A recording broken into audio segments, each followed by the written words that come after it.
Welcome back once again. Here is some more commentary on HEMA sparring between Nathan, Darren, and I. Here we're using some mixed weapons, Dusek, Buckler, and the like. And if you haven't seen the prior video, it's right. You can't see me pointing. I'm not on my laptop right now, but you get the idea. There'll be a title card and a link in the description for the prior video if you're interested in seeing some sketchy, scuffed Dusik fighting. Like I said, if you're interested in these HEMA videos, leave a comment below, and let's get right into it. This is a longer video, so I want to be a little more brief. You can see Darren's got a pretty significant height and weight advantage over me, about 6 inches taller than me, and 100 more pounds. But I have been doing this for quite a bit longer.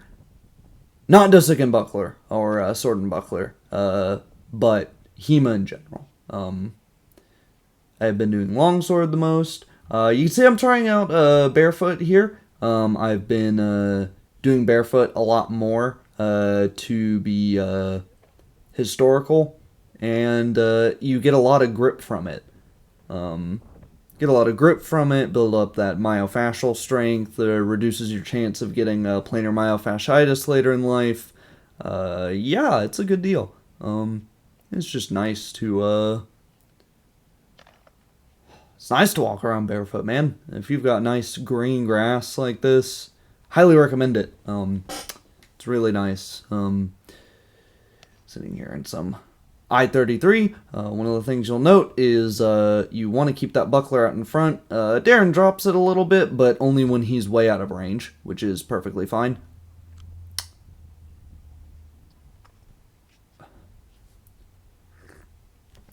I am holding a painted cold steel buckler, and Darren is holding a buckler that Nathan made out of some wood, edged in rawhide and with a shield boss from, I believe, Cult of Athena. But don't quote me on that. Both about the same weight? I do not know the historical evidence for wooden bucklers that small. A little bigger and you get to be a targe. And those were often wooden on the edge, but the weight's correct, and that's really all that matters.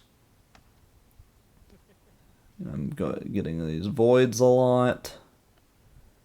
I go for a crooked guard there, and then we go perpendicular to the camera, so this does not make for great viewing.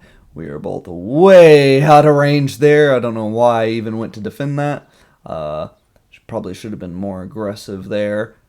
But I'm also not wearing a glove on my main hand. Yeah.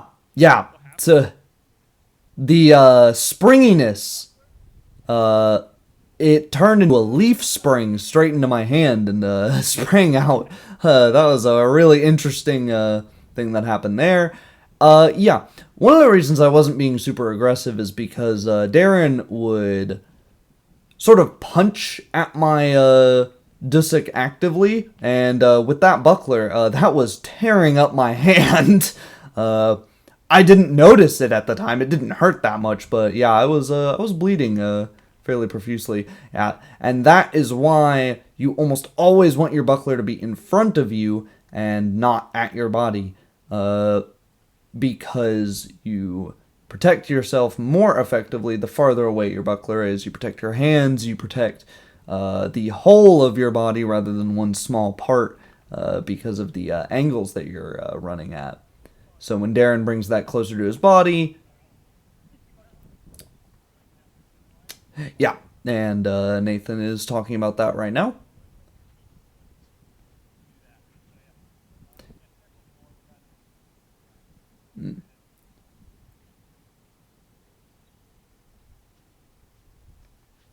Tried to go in for a bind there. Tried to slip through the guard. Avoided that. Again, Wrathguard here versus a Plow.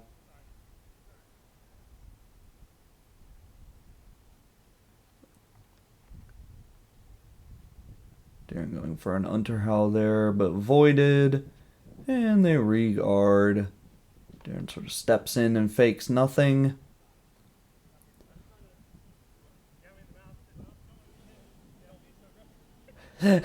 Yeah, Nathan says it right there. If you don't want to get hit, don't be so aggressive. And yeah, that's absolutely true. That's why I'm not super aggressive. Until I am, right? That's one of the advantages of the mindset of deciding that you're going to be very defensive or deciding that you're going to be very aggressive as a rule is that you can break that rule. And if your opponent is expecting you to fight a certain way, and then you all of a sudden flip the switch and you're going super aggressive or you're turtling up super hard out of nowhere, it can really really mess with the dynamic of a fight. Right.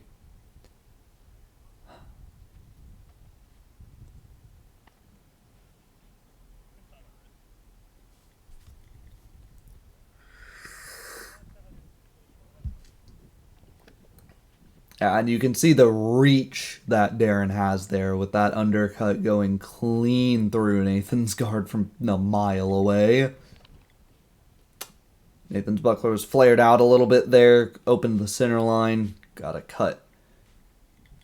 Good job from Darren. Darren's bending his knee nicely. I think I got onto him for the not bending his knee earlier, and he was moving around a little stiff.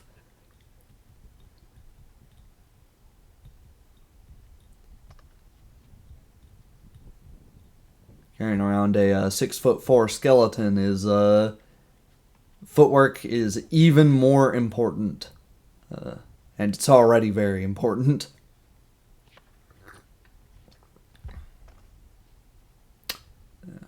Nathan tightening that up. Just barely slid over the top of that buckler. Nathan trying to slip under and get those hands.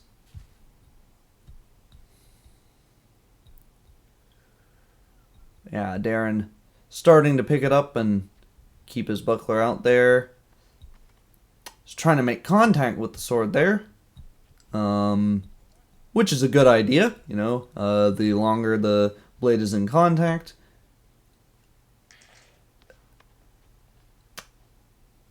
the more that you can control it and the more time you have to react to it.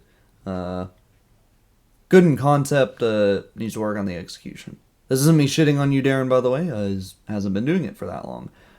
Here's me and Nathan in spears. And there is Darren looking to check to make sure it's recording. Thank you, Darren.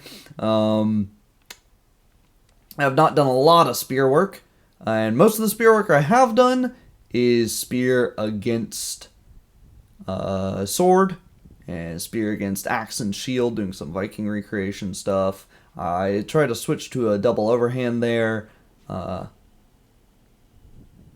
Don't raise up in that bind early enough to push that offline.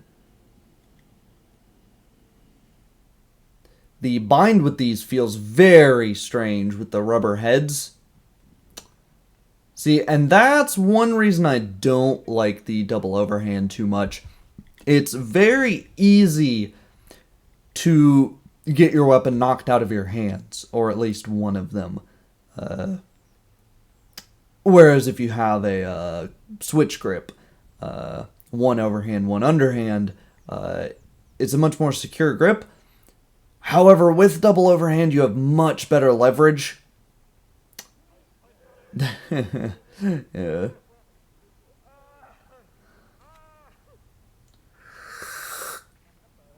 I was trying to sort of hip toss his spear out of his hands there.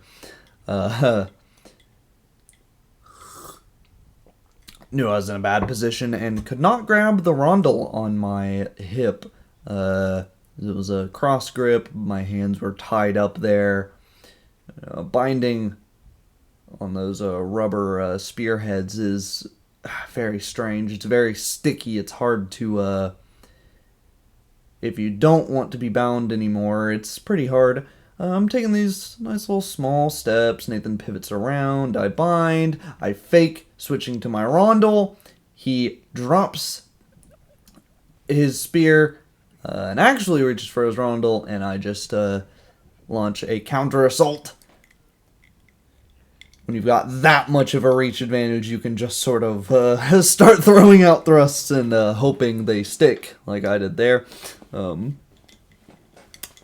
Again, another high bind. There, I'm getting a hang of raising it up early enough. Got my back rounded there. Oh.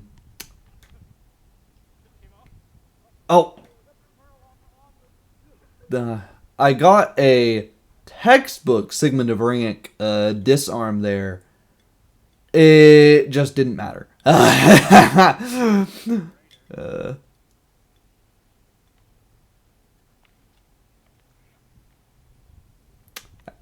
Keeps getting me in the shoulder there.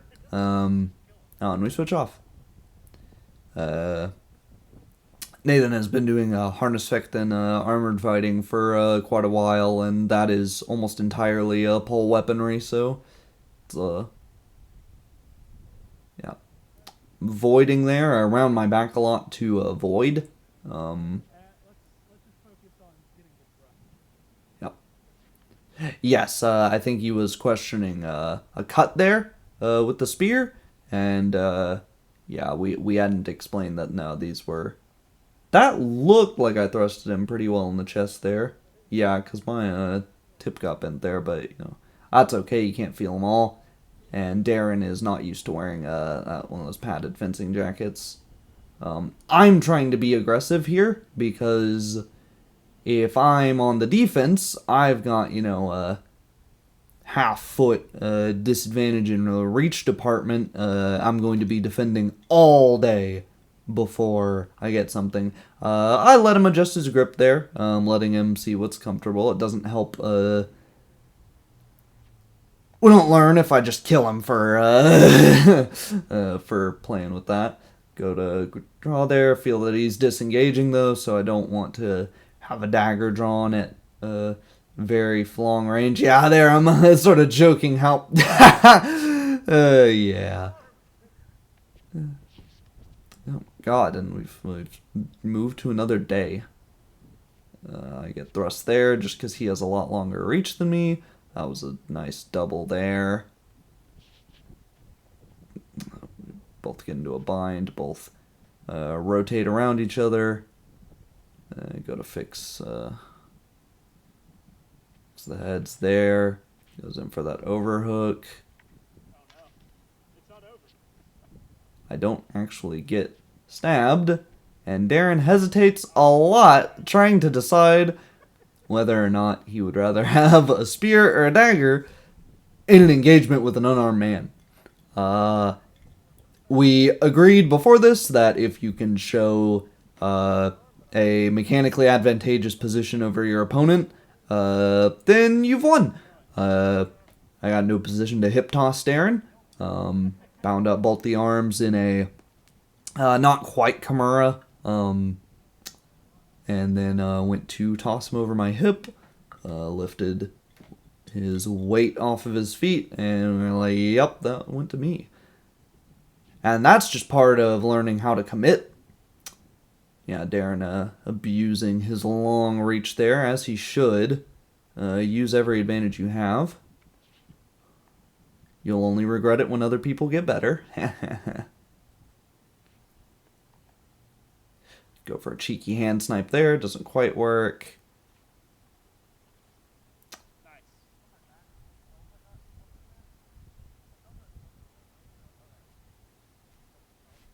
Ah, okay. I wondered why I didn't go to draw my dagger there. I must have felt like I hit something there and I didn't. Or at least Darren didn't feel it, so didn't call that. Move on. There's a lot of moments like that where your opponent will keep fighting and you're confused because you think you've won. And it's at those points where, you know, you just keep going. It's why it's really nice to have a third person to ref these things and point out, oh, no, you got hit there, call that. And again, another day change. The clouds were really moving today.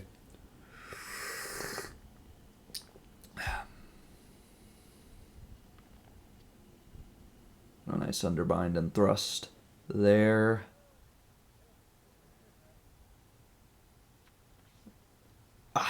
Stabbed in the shoulder there. Need to be... Oh, yeah, he says he's ready and then starts adjusting his spearhead. I have to halt my advance there.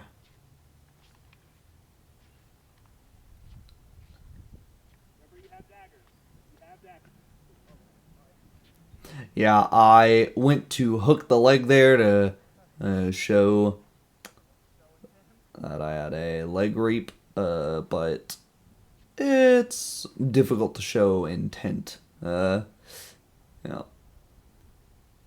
just showing there that yeah, that reach disadvantage that I'm at. Where if we were equal reach, that would have been a bad decision. I stopped that thrust with a nice Kimura, and then a leg hook there. Felt really proud of that one.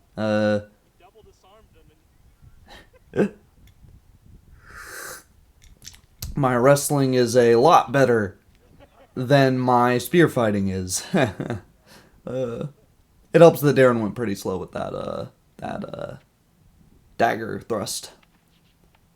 Stabbed him in the arm there. I think I got stabbed in the stomach, though.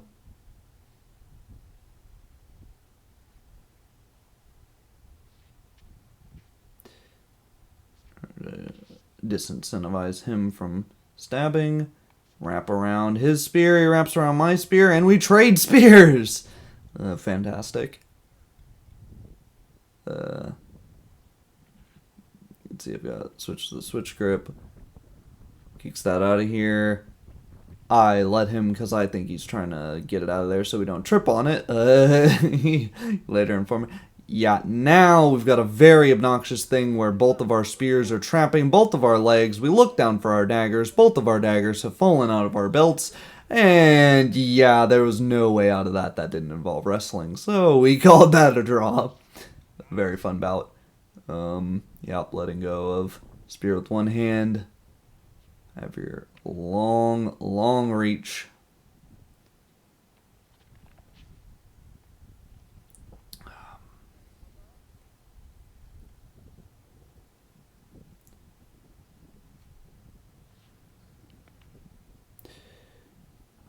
When under, it looked like I got a hand hit there, but I couldn't tell. I guess not. That was a clean double.